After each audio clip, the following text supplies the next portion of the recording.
They say grief comes in waves, but the day my grandfather died, it didn't feel like waves. It felt like drowning.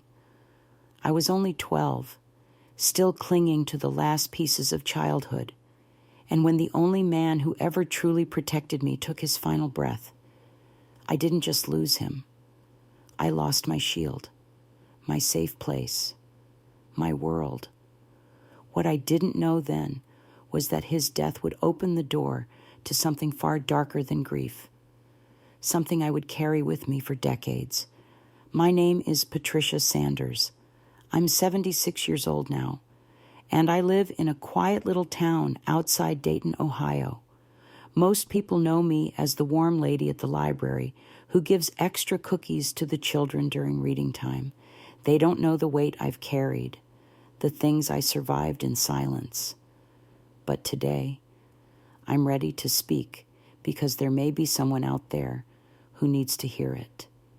Back when I was a little girl, we lived in a modest wooden house at the edge of a sunflower field. The house smelled like old books and cinnamon Grandpa's two great loves, aside from me. His name was Walter, a strong man, tall and broad-shouldered, with soft eyes that wrinkled kindly when he smiled. He wasn't loud, but he didn't have to be. You felt safe around him. Everyone did. My father, on the other hand, was a mystery. James Sanders. He was gone more often than he was home. Some said he worked on the road. Others whispered about things they wouldn't say in front of me. All I knew was that when he was away, the house felt calm. When he returned, the air grew tense like a storm was building behind closed doors. But Grandpa made sure I never felt afraid. He built me a swing from a hickory branch in the backyard and pushed me so high I thought I could touch the clouds. He read to me each night from his favorite books. He told me stories about hope and kindness, about how no matter how dark the night got, the sun would always rise. I believed him. He also slept in the biggest room in the house, an old bedroom with dark oak floors and heavy curtains that kept the morning sun out. It had been his room for decades. I used to sneak in there in the mornings, jump into bed beside him, and beg for 5 more minutes before school. That bed was safety, comfort, home. Then, one icy February morning, everything changed. I remember the sound of the ambulance, the red and blue lights flashing against the frosted windows. My hands were shaking so badly I couldn't even zip my coat. I watched from the kitchen as 2 men wheeled Grandpa out on a stretcher, a white sheet pulled over his chest. He's just sleeping, I told myself, but I knew better. The funeral was quiet, too quiet. My father didn't cry. He didn't hold my hand. He just stood by the grave with his arms crossed, lips pressed in a straight line, as if he were impatient for it all to end. I remember clutching a daisy in my palm until it wilted. That was the last day I saw my grandfather's smile. When we returned home, I walked toward my room out of habit, but my father stopped me. "You'll sleep in your grandfather's room from now on," he said flatly. I froze. Why he didn't answer, just turned and walked away. I stood there, suitcase in hand, staring at the door of Grandpa's bedroom. I hadn't stepped inside since the day they took him. It felt wrong, like intruding on something sacred, but I obeyed. That night, I lay in the same bed I used to leap into with laughter, but this time, I couldn't sleep. The room smelled different now, not like cinnamon and books, but like dust, silence, and something colder I couldn't name. I turned toward the wall, pulling the quilt up to my chin, praying for sleep. I didn't know it yet, but that bed, once a place of warmth, was about to become the setting for the darkest chapter of my life. And it all began the night I heard my father's footsteps stop outside my door. Before everything turned cold, there was warmth. My earliest memories were all wrapped around Grandpa Walter, his plaid shirts, his old wool cap, the smell of tobacco and wood shavings that clung to him like a second skin. While some children grew up with toys and cartoons, I grew up with fishing poles and tales of forgotten heroes, and I wouldn't have had it any other way. Grandpa raised me from the time I was a baby. My mother had passed away when I was just 3, and after that, my father left for work out west, or so he said. It was Walter who stepped in, changing diapers, packing school lunches, helping me with my math homework, even when his hands shook too much to write numbers neatly.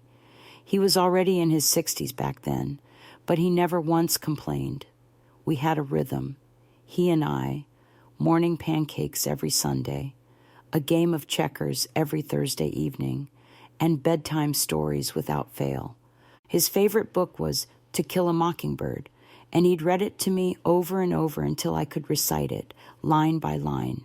Sometimes, when I was scared of a thunderstorm or had a bad dream, I'd sneak down the creaky hallway and crawl into his bed. He'd always lift the blanket without a word, wrap an arm around me, and whisper, safe and sound, my little patch of sunshine, to the world. Grandpa was just a quiet widower with a worn Bible and a deep laugh. But to me, he was everything. And then there was my father, James. He was a man built like a brick wall, broad, stern-faced, and cold. His eyes were dark, unreadable, like storm clouds that never cleared. When he visited, the house would fall silent. Grandpa would tense up, watching him like he expected a fight. And me, I just kept my head down and stayed out of his way. He never hit me, not then. But even at that young age, I could feel his disapproval, like I was some inconvenience he had to tolerate. He never smiled at me. Never hugged me, just nodded, spoke in short sentences, and disappeared again. I used to ask Grandpa why Daddy didn't stay. He's got his own demons, sweetheart, he'd say quietly, stirring his coffee. Some folks fight him better than others. I didn't understand what that meant at the time, but as I got older, I began to notice things. The smell of alcohol on Dad's coat, the way he stared at nothing for long stretches of time, the scars on his knuckles, and the rage buried just beneath the surface like a volcano pretending to be a mountain. But Grandpa never gave up on him. He's still my boy. He'd say, even after another shouting match behind the barn, I just pray he finds peace. We had a few peaceful years, truth be told. When I was between 8 and 10, Dad barely showed up. Grandpa and I went on little road trips to flea markets, took walks along the river, made homemade ice cream in the summer. It was a simple life, but a full one, and I was happy. Even though I didn't have a mother or a father who acted like one, I had Walter, and I thought that would always be enough. But time doesn't stop for anyone. As Grandpa grew older, his hands trembled more, his steps slowed. He had trouble remembering things. Once he forgot the stove was on and nearly burned the beans. Another time, he forgot my birthday and cried when I told him. I'm so sorry, baby girl, he said, holding my face in his hands. My mind's going soft on me. We didn't talk about it, but I knew what was happening. The doctor called it dementia, said it would get worse before it got better, which was a cruel way to say it wouldn't get better at all. And when the end came, it came fast. He collapsed in the hallway one morning, clutching his chest. I was the one who found him. I screamed so loud the birds flew from the trees. The ambulance came quickly, but it wasn't enough. He was gone before I could even say goodbye. At the funeral, I sat between two silent men, my father on one side, the preacher on the other. The town came out in full. Everyone loved Walter. He'd fixed half their fences, taught Sunday school, and always had a good word for the lonely or the lost. But when I looked to my left, at the man who shared my blood, I saw nothing, no tears, no grief, just a clenched jaw and eyes that never once met mine. That night, he packed up Grandpa's books, boxed his tools, and cleared his room in a single hour. Then he told me I'd be sleeping there now. No discussion, no asking, just a command. I didn't know it then, but that act replacing me in Grandpa's room was the first step in a plan I wasn't old enough to understand. I thought he was just being practical, but now, looking back, I know better. He wasn't putting me in that room because it was empty. He was putting me there because he wanted me isolated. He wanted control. And in a house without Walter, no one would be able to stop him. The house didn't feel like home after Grandpa died. The air was different, still and thick, like a room where no one had breathed in years. The laughter that once bounced off the kitchen walls had been replaced by silence, and that silence weighed on me like a stone tied to my chest. I tried to fill the spaces he left behind. I folded his old flannel shirts and kept one tucked under my pillow. I lined his reading glasses next to mine on the nightstand. I even kept a little jar of cinnamon sticks by the window, hoping the smell would bring back anything familiar. But no matter how I tried, the room wasn't the same. I wasn't the same. And neither was my father. James had always been a quiet man, but now he was something else entirely. Cold, detached, always watching me. In the past, he'd disappear for weeks on end, but now he stayed too close. He moved into the bedroom next to mine, said it was better to keep an eye on things. I didn't understand what that meant at the time, but I nodded. He started making the rules. No more school, he claimed it wasn't necessary anymore. "You're smart enough already," he said one morning while buttering toast, like nothing had changed. "You don't need them filling your head with nonsense." He kept me home, gave me chores that lasted from sunrise to dusk, scrubbing the floor until my knees ached, tending the garden in the frost, hauling firewood even when my hands cracked open from the cold. At first, I thought he was just grieving in his own way, but I soon realized this wasn't about grief. This was about control. One evening, maybe a week after the funeral, he came home with a bottle of whiskey. I'd never seen him drink before, not like that. He sat in Grandpa's old armchair, boots still on, coat unbuttoned, staring out the window as the wind howled outside. I was sweeping in the kitchen when he called my name. "Patricia," he said, "come sit with me." His voice was low but sharp, like the sound of something breaking under pressure. I hesitated. My hands gripped the broom handle so tight my knuckles turned white. "I'm not finished sweeping," I said softly. "Now," he repeated. So I went. I sat on the edge of the armrest, not too close. He looked at me for a long time too long. His eyes didn't have that warm, knowing twinkle like Grandpa's had. They were dark, glassy, and distant.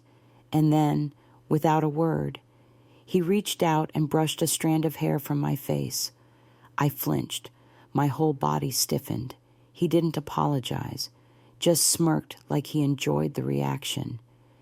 "You look more like her every day," he said, almost to himself. Same mouth, same eyes. Like who I asked, even though I already knew. "Your mother." It felt like a violation, like he'd said something sacred in a filthy tone. I stood up, mumbled something about the dishes, and slipped away before he could say more.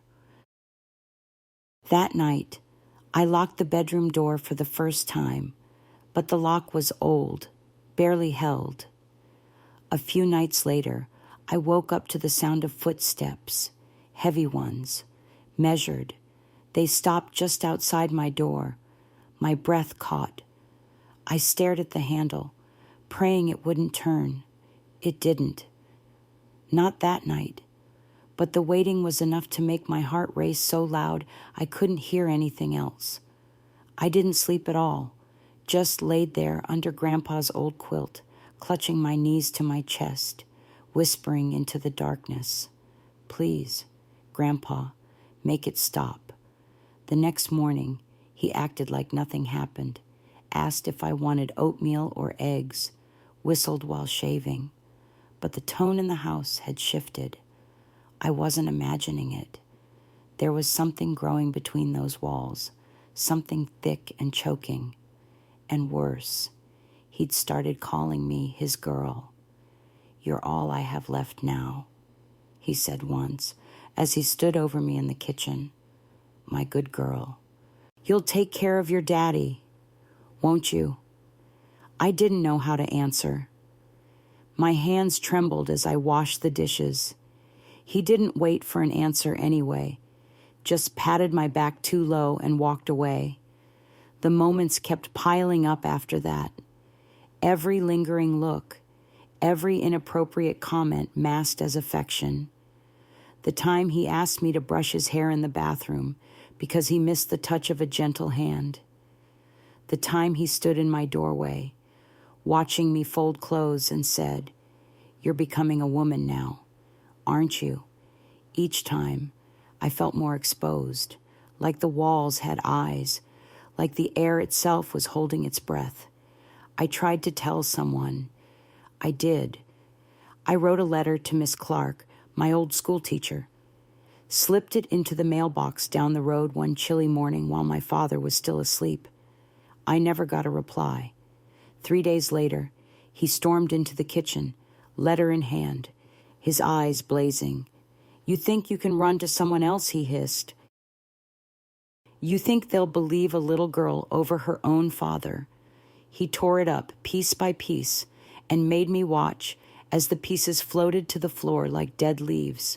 From that moment on, I knew something for certain. No one was coming. Not yet. And I had to survive long enough to find a way out. The day it truly began, the sky was pale gray quiet, empty.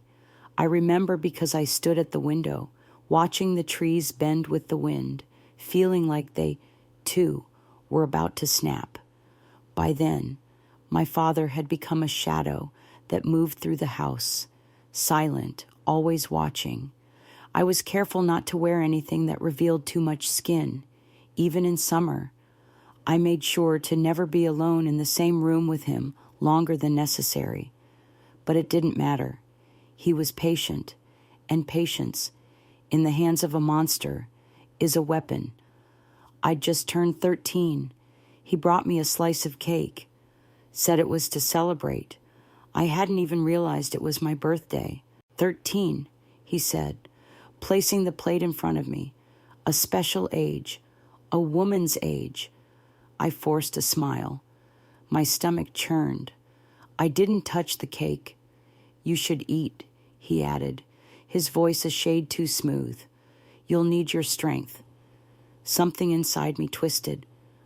I stood up. "I'm not hungry." I whispered. He didn't say a word, just watched me as I walked to the sink, my back burning under his gaze.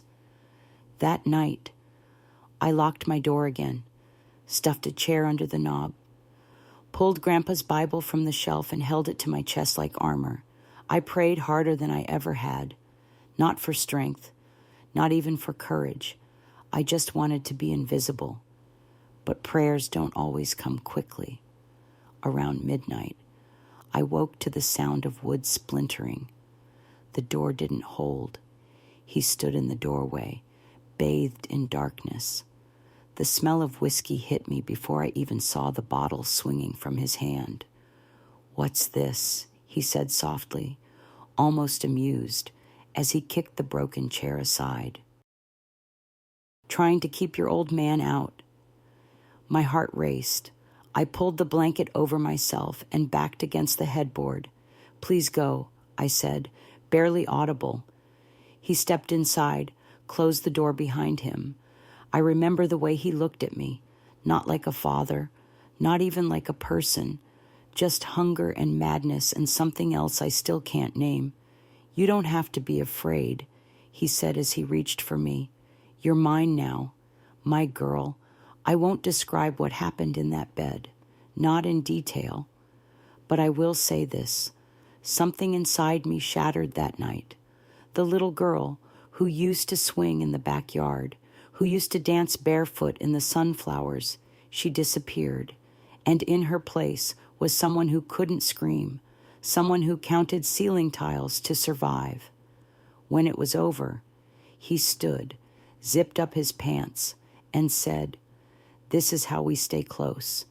You understand I didn't move, didn't answer." He leaned down and whispered in my ear, "If you tell anyone, they'll take you away and put you in a place worse than this.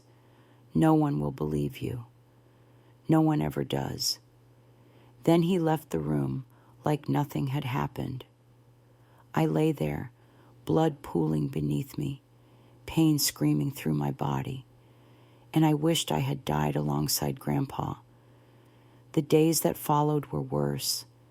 I didn't eat, barely spoke. I stayed in the corner of the bedroom, arms wrapped around my knees, waiting for the next night, and the next, and the next. It wasn't every night. Sometimes he left me alone for days. Those were the worst, in a different way, because I never knew when it would start again. I lived in constant fear, heart racing at every sound, every creak of a floorboard. He became more controlling, more erratic. I wasn't allowed outside anymore. The phone disappeared from the hallway wall. He told neighbors I'd gone to live with relatives in another town.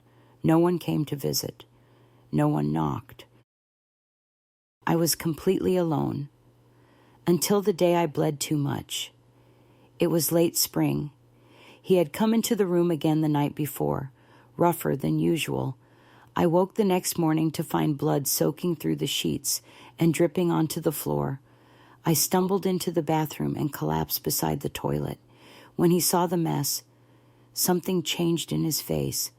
For a moment, he looked almost scared. Not for me, for himself. "You better clean that up before it stains the mattress," he growled. "And don't you die on me. I'll be damned if you leave me with another mess to bury." I nodded weakly, too dizzy to stand. Later that night, he left the house, said he needed supplies. I used those few precious hours to drag the bloodied sheets to the fire pit in the backyard and burn them. The smoke stung my eyes, but I didn't care. I watched the flames devour the evidence, hoping they'd take my pain with them. But pain, I learned, doesn't burn away that easily.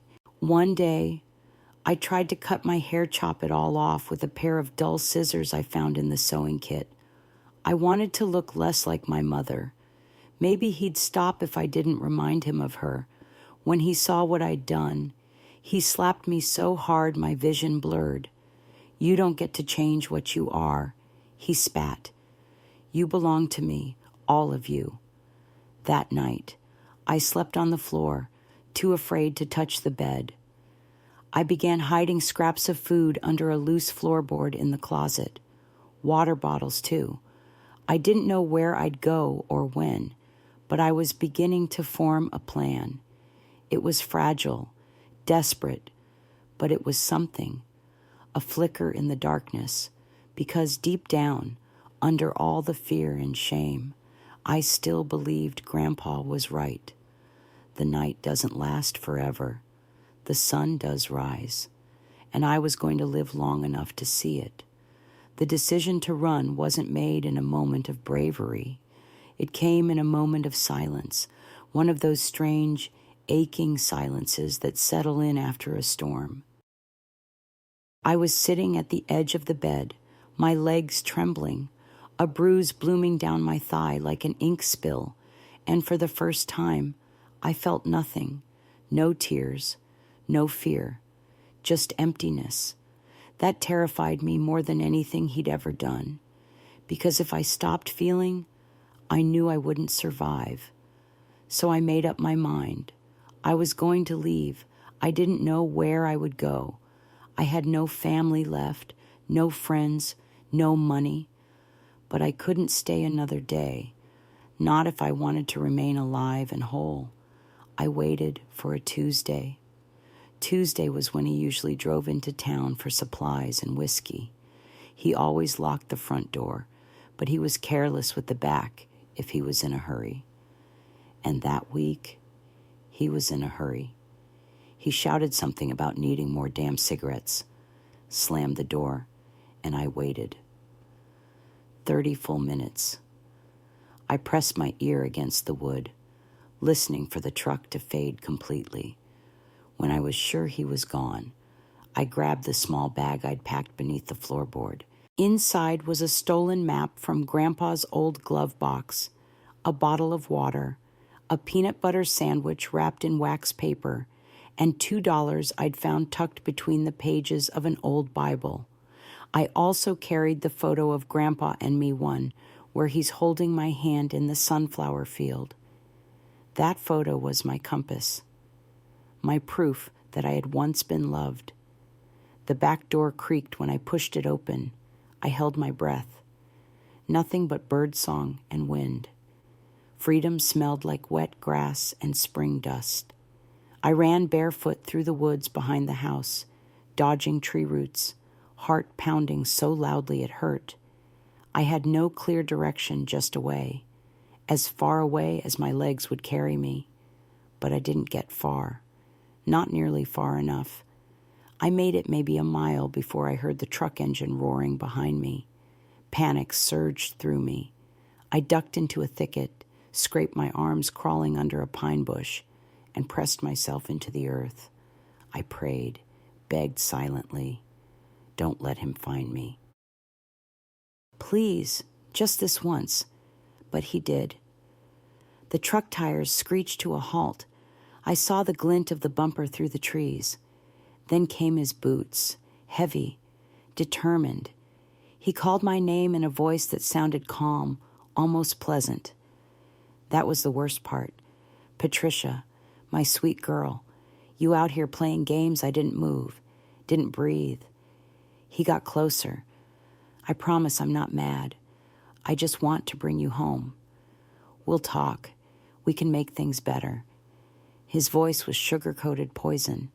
Then he paused, maybe 3 feet from me, and he whispered, "You really think you can leave me?" He kicked the bush. I screamed. He grabbed my ankle, dragged me out like a rag doll, and threw me against the truck's side. My head slammed metal, and everything went black for a few seconds. When I came to, he was tying my wrists with the frayed rope from the back seat. His hands didn't shake. His face was blank. "You don't get to run," he said. He didn't take me back into the house, not right away. He drove me to the barn, that old, splintered barn that once held Grandpa's tools and summer peaches now became a prison. He tied me to a post inside, gagged me, and left me there for 2 days. I don't remember much of the first day, just thirst, the overwhelming heat, the rope burning my skin, and the sound of mice rustling in the corners. At one point, I passed out. When I woke the second morning, he was there, sitting in a chair, staring. "I should have taught you better," he said, "but now you've learned. You belong here, with me. This is your place." He didn't hit me. That would have been too easy. Instead, he untied me and said, "Go inside, wash up, make dinner." And that was the punishment, pretending like nothing had happened, returning to routine, to quiet smiles, to that sick game where I was supposed to be his daughter by day and his captive by night. But something had changed in me. I had tasted the outside world again. I had made it 1 mile. And even though he caught me, even though I'd failed, I realized something important. The world was still out there, waiting. All I had to do was try again, and next time, I wouldn't fail. I just needed help. I needed someone who would see me, not the polite nods of strangers, not the cold shoulders of busy townsfolk. I needed someone like Grandpa. And I began to wonder, maybe, just maybe, someone like that still existed. Her name was Miss Janice. She lived down the road in a white house with a broken mailbox and a yard full of marigolds. I remembered her from before Grandpa died. She used to bring over sweet corn in the summer. And sometimes she and Grandpa would talk about books on the porch. She had a soft voice, eyes the color of the Ohio River, and a gentle way of smiling that made you feel like you mattered. After the escape failed and he dragged me back, I wasn't allowed outside for weeks. But when the bruises began to fade and my father thought I'd been taught a lesson, he let me back into the yard so long as I stayed where he could see me. That's when Miss Janice noticed. I was hanging wet sheets on the line one morning, careful not to wince when the clothespins tugged against my sore arms, when I saw her walking by. She paused, waved politely, and tilted her head like she was about to say something, but didn't, just kept going. But the next morning, she passed by again, and this time, she spoke. "You're up early," she said softly from the road. "Sun hasn't even chased the dew away yet." I forced a smile. Lots to do. She nodded, then squinted toward the house. "Your daddy home?" I hesitated. "Inside." She looked at me a moment longer. Then, without another word, she walked away. I thought that was it. But that afternoon, she came back with a small tin of cornbread and a jar of plum jam. "Said you might like something sweet," she murmured, setting the package down on the porch rail. My father was in the barn, fixing the tractor, and hadn't seen her approach. "Thank you," I said, keeping my voice low. "I'll be sure to return the tin." She nodded and turned, but then paused halfway down the steps. "Your eyes," she said, without looking back. "They look like they're drowning." My throat clenched. I couldn't answer. She walked away. That night, I waited until my father passed out in his chair with the whiskey bottle rolling from his hand. I snuck into the kitchen and opened the tin. Inside, folded beneath a layer of parchment paper, was a handwritten note. "If you're in danger, tie a red ribbon on the mailbox. I'll come." I read it over and over, hands trembling. She knew. I didn't sleep that night. Every creak of the floorboards made my heart skip, but mixed with the fear was something else I hadn't felt in a long time. Hope. The next day, I searched Grandpa's old things in the attic until I found a ribbon worn and faded, but still red enough. I hid it in my pocket for days, unsure. What if he saw? What if she didn't come? What if he found out before she arrived? Then the bruises returned. He came into my room without a sound, pulled the quilt away, and told me he had a right to remind me who I belonged to. Afterward, I lay on the cold floor for hours, my body shaking, blood on my nightgown.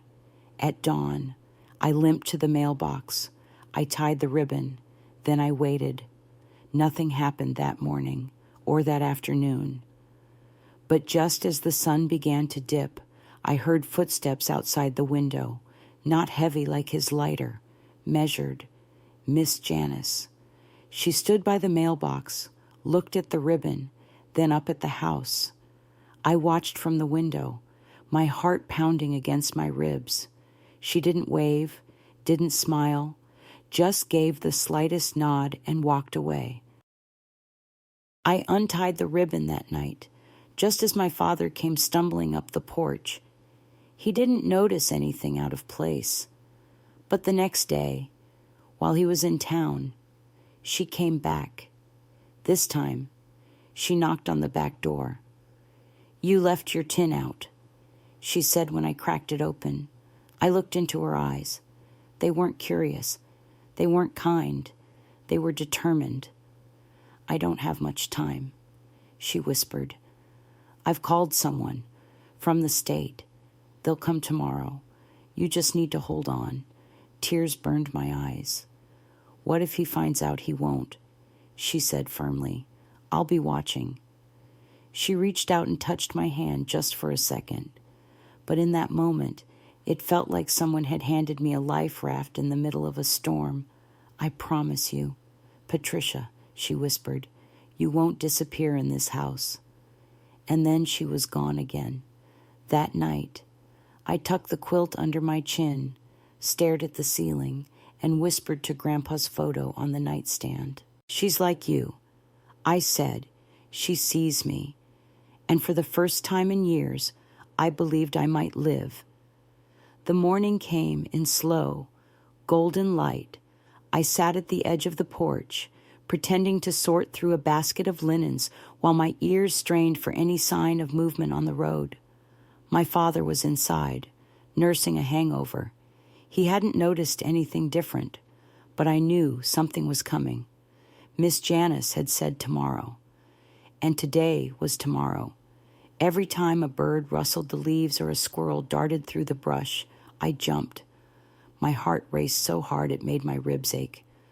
Then I heard it. Not the rumble of my father's truck, not the slow crunch of Janice's careful footsteps. This was different. Steady tires on gravel, government tires. The car that pulled up was plain gray, dusty, like it belonged to someone who never meant to stand out. A man and a woman stepped out, both wearing badges, both with tired eyes and quiet strength. The woman's name was Mrs. Monroe. I never forgot that. She looked at me with something no adult had shown me in years' concern. "Patricia," she asked gently, approaching the steps. I nodded.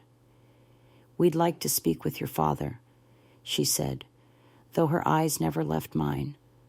"Are you safe?" I opened my mouth, but the sound caught. I could barely breathe. Then the screen door creaked open behind me. What the hell is this? My father. He stepped out, still in his stained undershirt, eyes squinting in the sunlight, jaw clenched like stone. He looked at the officers, then at me. "You call them," he growled. I stood frozen. I didn't move, didn't speak. Mrs. Monroe stepped between us. "Mr. Sanders, we're from Child Protective Services. We received a report from a concerned citizen. We'd like to speak with you and your daughter." His face turned red, then pale. "She's mine. You don't just walk onto a man's land and start making accusations." "We're not making accusations," the man beside her said calmly. "We're here to ensure Patricia's safety." "She's safe," he barked. "She lives under my roof, eats my food." "You got no right." Mrs. Monroe turned to me again. "Honey, would you like to come with me for a walk, just around the side of the house?" My father stepped forward, blocking my path. "She ain't going nowhere." That's when I saw Miss Janice. She'd been standing by her fence across the road, holding a phone in one hand, already dialing. Her eyes locked with mine. I don't know how, but in that one look, I felt a rush of courage wash over me. I stood. "I want to go," I whispered. "What did you say?" my father hissed. I raised my voice not loud, but steady. I said, "I want to go." Everything stopped for a moment, even the birds. Then my father lunged. It happened fast. His hand reached for my wrist, the same way it always had when I tried to pull away from him as a child. But this time, someone else grabbed his arm. The male officer twisted it behind his back and shoved him to the ground. My father roared, struggling like a wounded animal, kicking up dust and cursing. But he was no match. The officer pinned him with one knee and snapped the cuffs onto his wrists. "You think you can take her," he spat. "She's mine. She belongs to me. Mrs." Monroe shielded me with her body. "Not anymore," she said quietly. They put him in the back of the car and drove off, leaving silence in their wake. And I stood on the porch, barefoot, shaking, tears streaming down my face, not out of fear, but out of disbelief. He was gone. After all the years, all the nights, all the bruises and threats and lies, he was gone. Miss Janice came over then. She didn't say anything at first, just opened her arms. I collapsed into them like a child, and for the first time in so long, I let myself sob without hiding my face. Later, Mrs. Monroe sat with me at the kitchen table, that table, the one where I had been forced to pretend everything was fine. She explained that I'd be taken to a group home for a while, then hopefully placed with a foster family. I nodded, barely hearing her, because in my heart, I was still trying to understand it. I was free. As she packed a small bag for me, some clothes, my toothbrush, Grandpa's photo, I wandered into the living room and stared at his chair, the old one, the one where he used to fall asleep with a book on his lap. I sat in it, closed my eyes, and whispered, "I did it. Grandpa, I made it out." When I opened them, sunlight streamed through the window like a blessing. That evening, as the car pulled away from the house and I left behind the only place I'd ever known, I didn't feel scared. I felt light, like maybe my life was finally beginning. The group home was nothing like I'd imagined. It wasn't cold. It wasn't dark. And the people didn't look at me like I was broken. I arrived with nothing more than a paper grocery bag of belongings and a silence that clung to me like fog. The woman who greeted me at the door was named Miss Lorraine. She was short and round, with silver curls pinned up on top of her head, and the kind of voice that made you want to cry because it sounded too kind to be real. She didn't ask questions. She didn't push. She just opened the door, handed me a warm blanket, and said, "You can rest now. Honey, you're safe here." That night, I lay on a twin bed with fresh sheets and a pillow that smelled like lavender, and I cried myself to sleep not from fear this time, but from something else entirely. Relief. Each morning after that, I woke expecting the sound of his boots in the hallway, but it never came. Instead, there was sunlight on the curtains. There was the smell of toast. There was laughter in the distance, girls my age, voices free of tremble. It took me weeks before I could speak more than a sentence at a time. I startled easily. I flinched when someone reached too fast. I couldn't look men in the eye, but Miss Lorraine never made me feel ashamed of that. She simply offered a calm presence. She'd sit with me during breakfast and talk about normal things, what flowers she wanted to plant in the spring, how she used to teach music at the elementary school, what she'd cook for dinner that night. Slowly, without realizing it, I began to respond. One word here, a nod there, and then one day, she handed me a notebook. "For your thoughts," she said with a soft smile, "or drawings or scribbles, just something that's only yours." That notebook saved me. I filled it with pieces of memory, with conversations I'd had with Grandpa in dreams. I wrote about the swing under the hickory tree, about the sunflowers, about the smell of cinnamon and safety. I didn't write about the barn or the bed, not yet, but I wrote. That spring, A therapist named Mr. Dillard began visiting the home twice a week. He had kind eyes and never wore cologne, just a faint scent of peppermint and wool sweaters. At first, I didn't want to speak to him. I'd had enough of men. But he waited, quietly, patiently. The first time I said a full sentence to him, I watched his expression carefully. It didn't change. No judgment, no pity, just presence. I told him about Grandpa's swing. I told him about the photo. And then, eventually, I told him about the door breaking in the middle of the night. I didn't cry when I told him. I just spoke the words like I was reading them off a page. But he did cry, quietly, respectfully, and that's when I knew I wasn't invisible anymore. Over time, I began to connect with the other girls. Some of them had stories far worse than mine.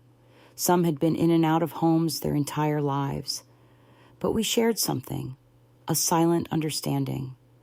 And that kind of bond doesn't need many words. One afternoon, I sat beside a girl named Lena while she braided her own hair in front of a cracked mirror.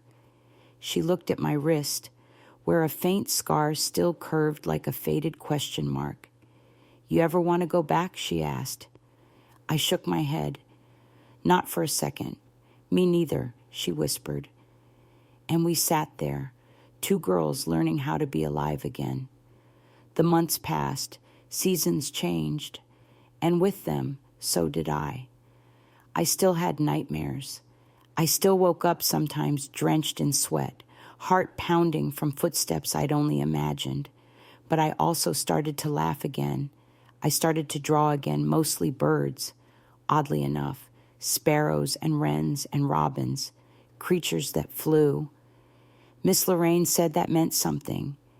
"You're finding your wings, sweetheart," she told me one day, handing me a slice of peach pie. "Takes time, but you're doing it." I smiled, really smiled, because for the first time in my life, I believed her. By the time I turned 18, I had been through more in a few years than most folks live through in a lifetime. But I wasn't broken, not anymore. The state gave me a small stipend to start my life, just enough for rent on a tiny studio above a bakery in a quiet part of Dayton. The walls were thin, the pipes clanged at night, and the floorboards creaked with every step. But it was mine. I took a job shelving books at the local library. Something about the quiet aisles, the smell of old paper, the gentle rhythm of checking in and out, it helped me heal in ways therapy alone couldn't. Sometimes, when no one was looking, I'd tuck little handwritten notes into the books I shelved. "You are not what they did to you. You have the right to be safe, always. You are more than your past. I never signed them." It was enough just knowing that maybe someone like me might stumble across the words when they needed them most. I saved up every dime, walked to work, packed my lunch, reused tea bags. I wasn't just trying to survive, I was preparing. Because deep down, I knew that surviving wasn't the end of the story. One day, I walked past a community center with a faded sign in the window. "Room for rent, ideal for counseling services." I stood there a long time. The next morning, I called Miss Janice.